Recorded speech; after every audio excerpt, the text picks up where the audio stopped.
எல்லாருக்கும் வணக்கம். நான் இன்றைக்கி பேச போகிற படம் வந்து பார்த்திங்கன்னா ஷார்ட் ஃபிலிம் அபவுட் கில்லிங். 1988 வந்த படம். கிஸ்லோஸ்கியோடைய இயக்கத்தில் வந்த படம் அது. கிஸ்லோஸ்கி அவருடைய படங்களில் ஒருபோதும் தீர்வுகளை சொன்னதே கிடையாது. அவர் வந்து பார்த்திங்கன்னா கேள்விகளை மட்டும்தான் முன்வைப்பார். பார்வையாளர்களை சிந்திக்க வைக்கிறது மட்டும்தான் ஒரு இயக்குனரோட வேலை அப்படின்றத ரொம்ப கான்சியஸாக இருப்பார். 1980 காலகட்டத்தில் கிஸ்லோஸ்கியும் அவருடைய நண்பரும் ஸ்க்ரீன் பிளே ரைட்டருமான கிறிஸ்டோப், இவங்க 2 பேர் சேர்ந்து என்ன பண்ணுறாங்கன்னா பைபிளோடைய மிக முக்கியமான 10 கட்டளைகளை வச்சு அன்றைக்கி அவங்க இருந்த காலகட்டத்தில் இருந்த போலண்டோடைய அரசியல் சூழ்நிலை, அங்கே இருந்த மக்களுடைய வாழ்க்கை சூழ்நிலையை வச்சு நம்ம ஒரு 10 குறும்படம் எடுக்கணுன்றதை அவங்க டிசைட் பண்ணுறாங்க. அதில் அந்த பைபிளோடைய முக்கியமான வாசகத்தில் வர 5வது வாசகம், நீ கொல்லாதிருப்பாயாக. இந்த விதியை வச்சு தான் இந்த படத்தை இவங்க எடுத்தாங்க. ஆக்சுவலாக இந்த படத்தை அவங்க ஒரு ஷார்ட் ஃபிலிமை தான் எடுத்தாங்க. அந்த படத்தை பார்த்துட்டு அதோடைய வீரியத்தை பார்த்துட்டு போலந்தோடைய கலாச்சார அமைப்பு வந்து என்ன சொல்கிறாங்கன்னா, நீங்கள் வந்து இது பெரிய படமாக எடுங்க அப்படின்னு சொன்னதுனால தான் இதை வந்து ஒரு பெரிய படமாக மாற்றினாங்க. இதில் 2 கொலைகள் நடக்குது. ஒரு கொலை வந்து பார்த்திங்கன்னா, ஒரு டாக்ஸி டிரைவரை ஒரு இளைஞன் கொலை பண்ணுறான். அதுக்கு எந்த காரணமும் இல்லை. 2வது கொலை, அந்த இளைஞனுக்கு நீதிமன்றம் தூக்கு தண்டனை வழங்கப்படுது. சட்டத்தின்படி அவன் கொலை செய்யப்படுகிறான். அதுதான் இங்கே முக்கியமான கேள்வியாக வைக்கப்படுது. இந்த படம் போலந்தில் மிகப்பெரிய ஒரு விவாதத்தை கிளப்பியிருக்கு. அந்த அளவுக்கு இந்த படம் ரொம்ப முக்கியமான படம். அந்த இளைஞன் வந்து ஏன் அந்த டாக்ஸி டிரைவரை கொலை பண்ணுறான்? எந்த காரணமும் இல்லை. பணமோ இல்லை வந்து வன்மமோ முன்னுறதுமோ இந்த மாதிரி எதுவுமே கிடையாது. அவனுடைய மனநிலை அப்படி இருக்குது. அந்த மனநிலையில் அவன் இருந்ததுனால தான் அந்த கொலையை அவன் பண்ணியிருக்கான். அந்த இளைஞனுக்கு சமூகத்தின் மீதும் மனிதர்கள் மீதும் மிகப்பெரிய ஒரு வெறுப்பு இருந்துகிட்டே இருக்குது. அவன் என்ன பண்ணுவான்னா, பாலத்தோடைய மேலே நின்றுட்டு கீழே போகிற காரு மேலே பாறைகளை உருட்டி விடுவான். அப்புறம் பாத்ரூம் போகிற இடத்துல அங்கே இருக்கிறவங்களும் வம்பளிப்பான். அதுக்கப்புறமா தான் மாற்றவர் தான் அந்த டாக்ஸி டிரைவர். இவன் படம் முடிகிற கண்டிஷனுக்கு முன்னாடி அவனுடைய வக்கீல்கிட்ட ஒரு விஷயத்தை மட்டும் சொல்லுவாங்க. என்னென்னா, இந்த மாதிரி என் தங்கச்சி வந்து டிராக்டர் ஆக்சிடெண்ட்டில் இறந்துட்டாங்க, அதுக்கு நானும் ஒரு காரணம், அந்த கில்ட்டி தான் வந்து என்னுடைய மனநிலையை சிதைச்சி போச்சு, என் மைண்டு வந்து குலாஸ் ஆயிடுச்சு அப்படின்னு சொல்லி அவர்கிட்ட சொல்லுவான். அதுதான் என்னை தனிமைப்படுத்திச்சு அப்படின்னு சொல்லியிருப்போம். அதே மாதிரி கிஸ்லோஸ்கி பார்த்திங்கன்னா, அந்த டாக்ஸி டிரைவரை எப்படி காமிச்சிருப்பார் தெரியுங்களா? ஒரு குளிர்மாரெலாம் காமிச்சிருக்க மாட்டார். எரிச்சல் விட்டுருக்கக்கூடிய ஒரு கேரக்டர் காமிச்சிருப்பார். படத்தில் 2 பேர் டாக்ஸி டிரைவரை நோக்கி ஓடிடுவாங்க அவசரமாக டாக்ஸி டிரைவர்னு சொல்லிட்டு. அவர் பார்த்துட்டு வேணுமையாக அவங்களை அவாய்ட் பண்ணிட்டு போவார். தெருவில் இருக்கிற நாயெல்லாம் வேணும் விரட்டி அடிக்கிறது, மற்றவங்ககிட்ட ரொம்ப கடுமையாக நடந்துக்கிறது, இப்படி படம் முழுக்க பார்த்திங்கன்னா அவர் ஒரு கசப்பான மனிதராக நம்ம காட்டுவாங்க. அதுவும் நமக்கு மனசில் வந்து பார்த்திங்கன்னா இந்த ஆள் மேலே ஒரு எரிச்சல் இருந்துகிட்டே இருக்கும். நமக்கு அவர் யார்கிட்டையும் அனுபவம் மரியாதைலாம் பேச முடியாது. ஆல்ரெடி அந்த இளைஞன் ஜேசக் வந்து பார்த்திங்கன்னா அவன் ஒரு விரக்தியில் இருக்கான். ஒரு மாதிரி மைண்டு சரியில்லாமல் சுற்றிட்டு இருக்கிறான். அவனும் இவனும் இந்த டாக்ஸி டிரைவரை மீட் பண்ணுறாங்க. இப்போ இவனுடைய மனநிலையை புரியாமல் டாக்ஸி டிரைவர் என்ன பண்ணுறாருன்னா, அவருடைய கேரக்டரை வந்து அவன் மேலே வந்து எரிஞ்சு விடுறது, ஒரு மாதிரி ஆட்டிடியூட்லாம் கட்டே இருப்பார். ஆல்ரெடி மன அழுத்தத்தில் இருக்கிற ஜேசப் என்ன பண்ணுவான்னா, இன்னமும் வந்து பார்த்திங்கன்னா ஒரு கோபத்தில் உச்சத்துக்கு போயிடுவோம். அந்த டிரைவர் ஒரு மிகச்சிறந்த மனுஷனை அந்த கட்டியிருந்தான்னு வச்சுங்களேன், ஜேசப் மேலே வந்து இன்னும் நம்ம கோபம் வந்திருக்கும். அந்த கொலை நடக்கிறப்ப அவன் ஒரு கெட்ட மனுஷனாக இருக்கிறதுனால அவன் கொண்டுட்டாரா? அப்போ கெட்டவனாக இருந்தால் இங்கே கொண்டு வரணுமா? அவனை கொல்ற உரிமை யார் கொடுத்தது அவங்களுக்கு அப்படின்னு ஒரு கேள்வியும் அவர் வைக்கிறார். ஜேசக்கு திட்டமிட்டு வந்து அவனை கொலை செய்ய போனால் கூட அவன் வந்து கொலைக்கான பயிற்சி எடுத்தவளும் கிடையாது. கிட்டத்தட்ட 7 நிமிஷம் அந்த கொலை நடக்கும். ரொம்ப ரொம்ப ரொம்ப ரொம்ப லைவாக ஒரு ரியாலிட்டிக்குள்ளே இருந்து லோகேஷ் கனகராஜ் ஒரு டைம் ஒரு வார்த்தை சொல்லியிருந்தார்.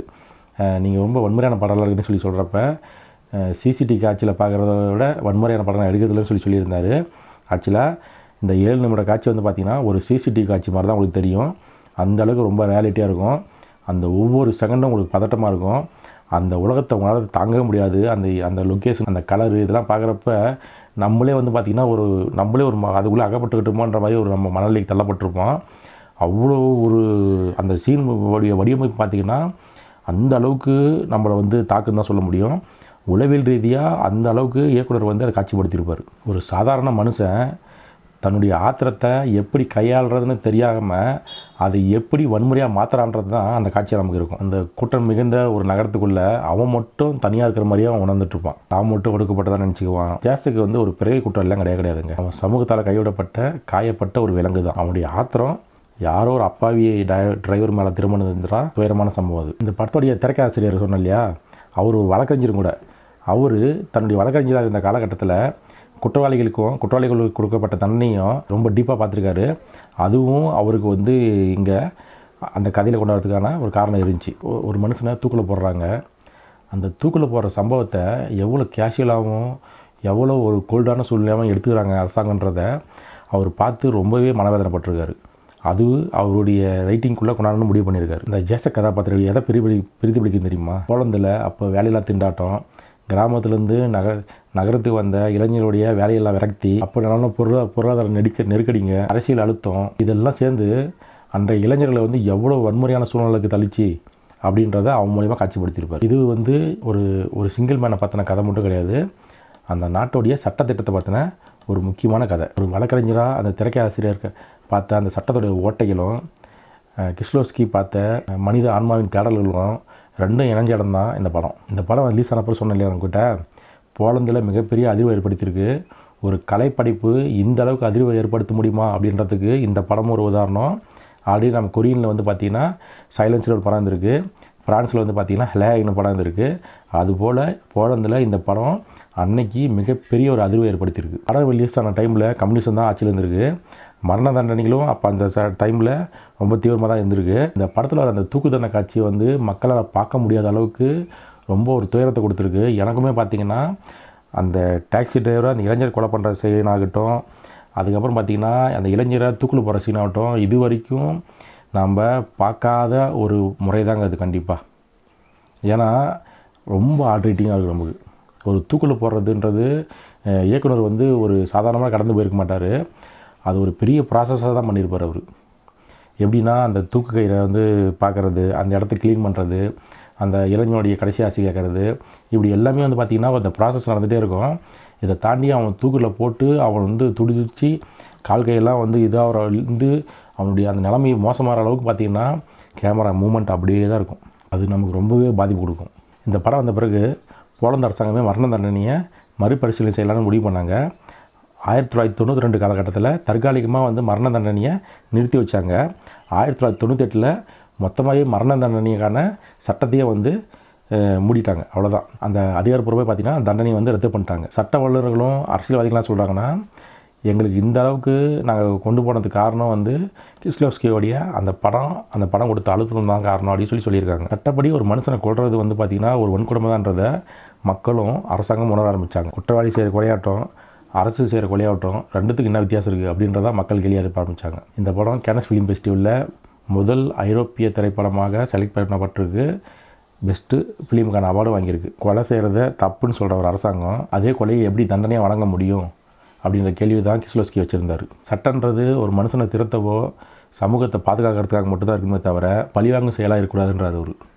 அந்த மரண தண்டனையே ஒரு பழிவாங்கும் செயலாக தான் சொல்கிறார் அவர். அந்த சட்டத்தின் பேராக செய்யப்படுற வன்முறை பார்த்திங்கன்னா நாகரிகம் அடைஞ்ச சமூகத்துக்கு அழகில்லைன்றார். ஒரு குற்றவாளிக்கு ஆயுள் தண்டனை வழங்கப்பட்டு அவன் செஞ்ச தப்பை வாழ்நாள் முழுக்க எண்ணி வருதுன்னு சொல்லிட்டு அவர் சொல்கிறார். இந்த படத்தில் பச்சையும் மஞ்சளும் கலந்த ஒரு வறண்ட அருவருப்பான டோனை தான் அவங்க உருவாக்கியிருப்பாங்க.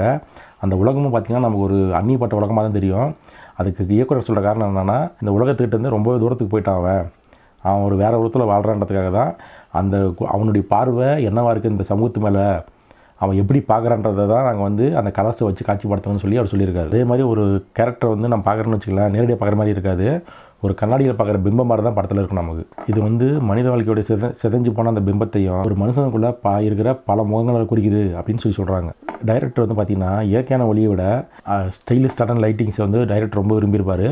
இந்த படத்தில் நிறைய இடத்துல வச்சுருப்பார். அதை இருளுக்கும் வெளிச்சத்திற்கும் நடுவில் நடக்கிற ஒரு போராட்டம் தான் அது அப்படின்னு சொல்கிறார் அவர். அப்படி தான் பல காட்சிகள் அமைச்சிருப்பாங்க. இந்த படம் ரொம்ப முக்கியமான ஒரு படம். இதை தாண்டி 3 கலர்ஸ் இருக்குது. 3 கலர்ஸை வச்சு நம்ம பேசுவோம். 3 கலர்ஸ் வந்து எனக்கு ரொம்ப ரொம்ப பிடிச்ச படம். 3 படம் இருக்குது அதில். அந்த 3 படம் எனக்கு ரொம்ப ரொம்ப பிடிச்ச படம். அதுவும் கிஸ்லோஸ்கியோட படம் தான். அது பேசுகிற உலகம்லாம் மிகப்பெரியது. அதையும் நம்ம கண்டிப்பாக பேசுவோம். இந்த படத்தை நீங்கள் பாருங்கள், நீங்கள் நிறைய விஷயம் உணர்வீங்க, நிறைய பாயிண்ட் ஆஃப் வியூஸ் உங்களுக்கு மாறும். பட்டு நம்ம ஜென்ரலாக வந்து வீடியோவில் பேசுறது என்னென்னா பேசிட்டு போயிடலாம், படம் எடுக்கிறவங்க என்னென்னா படம் எடுத்துகிட்டு போயிடலாம். பாதிக்கப்பட்டவங்களுக்கு தான் அதனுடைய வலியையும் வேதனையும் தெரியும் நம்ம சொல்கிறது உண்மை தான். அது எந்த மாற்று கருத்து நமக்கு இல்லை. அதை தாண்டி கண்ணுக்கு கண் பல்லுக்கு பல்லுன்ற ஒரு வாழ்கிற சமூகமாகவும் இங்கே நிறைய இருக்குது. இங்கே வந்து சட்டத்திட்டங்களை தாண்டி இங்கே நடக்கிற கொடுமையெல்லாம் பார்க்குறப்ப இவனை எப்படி தூக்கில் போடாமல் இருக்க முடியும், வாழ்நாள் ஃபுல்லாக அவன் வந்து அவன் எப்படி துன்பத்தை நினச்சி வருந்தி திருந்திடுவானா அவன் பண்ண பாவத்தெலாம் நினச்சி அவன் துன்பப்பட்டு திருந்திடுவானான்னு நினச்சிங்கன்னா அப்படி இருக்குமான்றது நமக்கு தெரியல. நம்ம அப்படியே சொல்ல முடியும். நீங்கள் ஆனால் ஒரு விருமாண்டியும் வந்திருக்கு.